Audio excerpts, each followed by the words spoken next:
Okay, so Bad Meets Evil album review, Dead End Hip Hop. Okay, it's an EP, right? It wasn't a full album. Okay, EP. You know what? I had a big letdown, big, humongous. You know the reason why I say that is Welcome to Hell. Holy shit, amazing, great. I don't honestly think the Eminem Royce factor. It can't. If it gets better than that, then it should have been on this album because it wasn't. Like you said about Random Acts, like the first track should be what you want to hear and should set the tone for the rest of the EP. This one didn't do it. Well, it did it.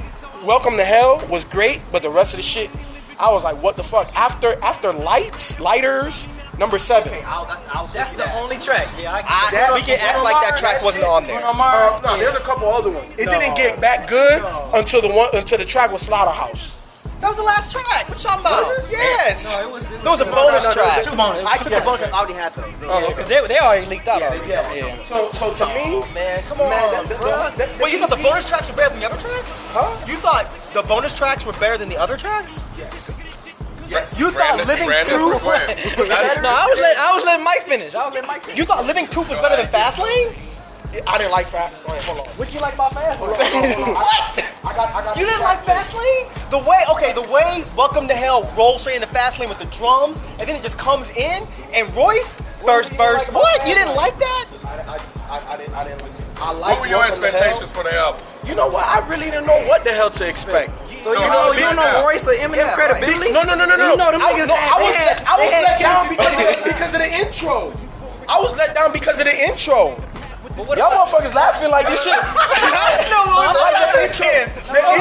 The intro set up all my expectations after that. I didn't know what to expect. As far as them two as MCs, you didn't know how Royce and him. Of course. And you know their chemistry for past. Yes, I already know that. Did you listen to Bad Meets Evil off of Slim Shady LP? Yeah, I already know all that. I already take you back there. Welcome to Hell. I'm gonna say I'm just talking about them spitting, like just as far as their ability to spit. So you think So you think Fastlane didn't take you there? Okay, yeah, but no. So all right, let me ask you this. Oh my God. So okay. She said some call me a cunt. I said I can't. That shit That's was Slim Shady. That shit was Slim Shady right there. She reached over and slapped the shit out of him saying you Slim fucking Shady annoying me. Come on, stop it. And of course you did a Slaughterhouse. Let me say this. Let me say this. Christ. Right now. Okay. The first 3 tracks is great. Jesus Christ. Yo, the first 3 tracks is great. Welcome to Hell. Fastlane, yes. The Reunion, Above the Law, all the way down to Lighters was trash to me. Lighters, I would give you Lighters. Yeah, Lighters we're gonna act like it didn't happen. No, that shit was gone. But okay. Let's go back to my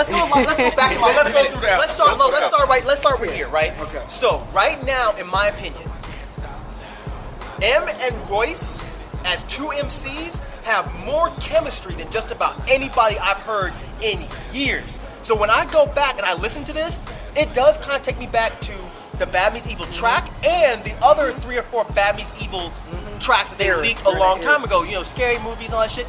It takes me back there because nobody had that kind of chemistry. When you put this album on, these two exactly sound like what you twins. want them to do. They are exactly. They were spitting. And neither one of them let me down. You talking about so with the album title called Bad Meets Evil, right? Like I said, Welcome to Hell was a great introduction to that. It gives you that. But then, like, the whole EP as a whole, collectively, then let me down from that title because Welcome to Hell was there, and I was like, holy shit, this is about to be amazing. And then the rest, to me, they went back and forth together. Great, I give you that. Right. But it didn't bring it all together. Like with Lighters, after, like I said, the first 3 tracks after Reunion, Above the Law. Okay, after Above the Law, it wasn't good. After Above the Law, to me, it lost its luster. It lost its luster. Even when it got to I'm on Everything, you thought oh my goodness, you didn't like that? Yo, all I'm saying is, I like the first 3. But you like fucking Random Acts. So I'm on everything. You didn't think that that shit was just okay. Them going back and forth. You know what I'm saying? That's what y'all basing the album on versus what? Hold on, You know what I'm saying? The tracks are. We're basing it off of two Wait. amazing MCs. Wait. Time out. Let me interject here real quick. You know what this album does is, and what it did is it brought back competition, and they said it. They said we were competing against each other to have the dopest, illest verse. They were going back and rewriting shit after they heard each other's shit.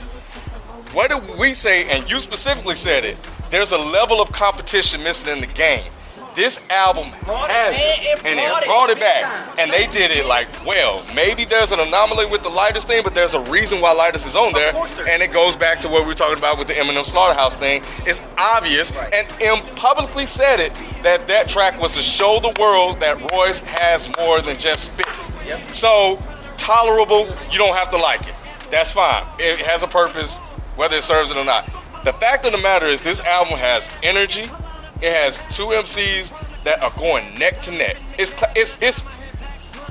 Michael Jordan versus Larry Bird. You know what? I think for me, all right, I don't want to say like it was like a complete total meltdown, letdown. Like I just completely. This was a huge disappointment. You know what? Because I got very. You know what? I said that, and I'll stick to that. I'm gonna stick to it. But I you know what? I think it's because I got so emotionally involved with that. With that one track, because you know what, I'm a big Eminem fan, and I love Royce. I wouldn't say like I'm the greatest Royce fan, but I really like Royce. And when I heard that, I was just like, holy shit! It blew me away. You didn't disconnect from the first track. Huh? You didn't disconnect from the first track. I didn't. I probably didn't. And then the next two, they were good. I liked them. They weren't as obviously as great. It didn't give me the same energy. It was good. But then that portion of the EP that I'm telling you, I was like, wow. How they both switch styles like that in their verses. And let me tell you about that. Let me tell you about that track though. So that particular track was a joke. It was something that he got from Mr. Porter, right? Did Mr. Porter do it? Yeah, Mr. Porter. So he did it. So that's why the first verse from Royce is so kind of comical, kind of all over the place. And M's verse came. Right. But then all of a sudden, at the end, they come back. They were like, wait, hold a second. Wait a second now. And then they came back and they were like, let me fucking close this shit. So the album came together. That song came together at the end, but that's still the beginning of the album. The beginning of that particular song didn't detract from the song. The song's still a great song. But what I'm saying is the fact that they were able to do that, and then come back and still come back with the seriousness and close it, man. I don't think that so much leads to the track being a joke, because I don't think the track was a joke. I think what that track was it was a throwback to what they did before, right? Yeah. So when you had the old Bad Meets Evil shit, where they were rhyming like that. They were just messing around. But the thing is, I don't think the track was a joke. I think that is classic Shady. That's classic Royce. That's what they do together best. They come out and they say crazy ass, ill, silly shit. That is them. That's why, the whole album M is spitting like that. Yeah. I don't want to sound tedious when I say this. Nicki Minaj, I want to stick my penis in your anus. He hadn't said anything that raw in a minute.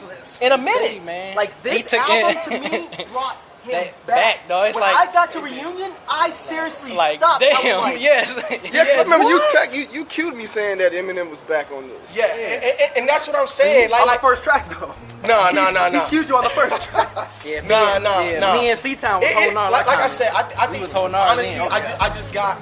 I guess you know what my level of expectation. I guess was just.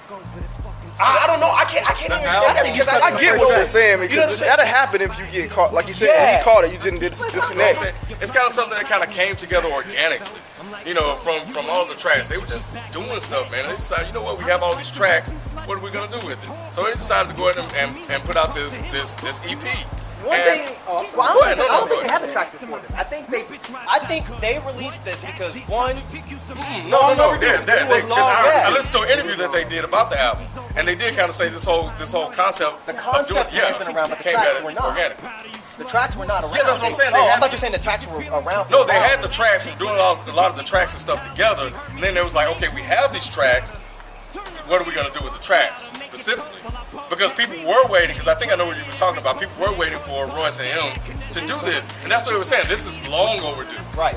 So let's do it. Mike say, if it came out like in 01, 2000, oh man, like when it was just coming out spitting. At their peak, it would have been. So this would not be groundbreaking because it didn't come out on that song. I think it's groundbreaking. I'll tell you why. I'll tell you why it's groundbreaking. Because there is no one else in the game right now that makes lyrics popular, that can really be on a commercial level, but still have lyrics that are like crazy, and that there's really no competition right now on that level with these two people. This album is gonna fuck motherfuckers up, because it's like you don't hear this kind of shit no more. You don't hear people spitting like this. That's why to me this album need was not to appreciate this album, man. They need to the appreciate only thing this. that was a disappointment to me, which is why I love Reunion so much, is because Reunion, Shady went back to spitting the way I want him to spit. He's spitting coherent. I can tell what he's saying. He's spitting some crazy off-the-wall shit, right? All the other tracks, he's kind of yelling and talking real fast. He's doing that damn flow that I told y'all about that kind of gets on my nerves. That he got from the Forever track. Ever since Forever came out, he's been doing that same flow. He's still doing it. He did on that Echo. Yeah, he did. But he's doing it throughout the entire album. That's the only thing. I'm gonna end it. Really just Before I ended anything, anybody want to say before I end it? Get it. Detroit represent 313, baby. Pick it up. Pick it up. It's better than Random Acts. It is. Yeah. It is. Come on, man. You from the D, man. That's all you gonna say, man. I said represent from the D. Pick it up. Go copy. Shit, if you want to hear some real, you want to hear that pretty boy shit, you want to hear some good ass lyrics and shit. To do. As long as you still have feelings to hurt, I'll be around as long as you let me get to you. As long as I got 2 balls to palm, I'll be the palm you just a false alarm. Get scared, little pissants, and see if I don't come along and stomp your farm. Thunder and lightning, rain, hail, sleet with a tornado's the kind of brainstorm I get. So when wind starts blowing shit, talk about going insane's more like it. Wizard of words when he spits hazardous with it like a disastrous blizzard. So you better listen quick, fast, I'm missing. Yeah, go ahead, little prick.